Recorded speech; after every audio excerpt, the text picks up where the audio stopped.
Good evening. The word of the day is practice. Many years ago, I had a gentleman who helped me cut and bale hay for several years, and he had done a lot of hay cutting and a lot of hay raking before he started helping me, but he had never operated a round baler because he had never had one with his operation before.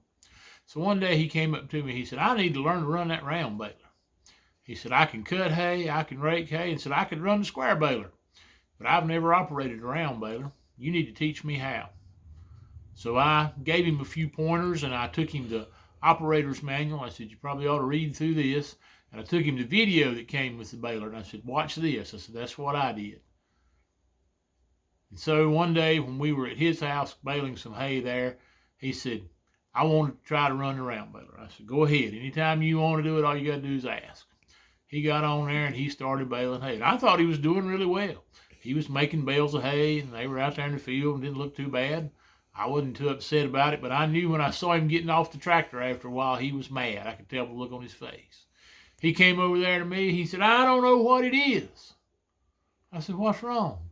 He said, "You set up on that tractor and run that round baler," and says, "half the time it don't even look like you know where you're at or what you're doing. So you're just sitting up there riding," and said, "Every bale you make, almost all of them come out just perfect.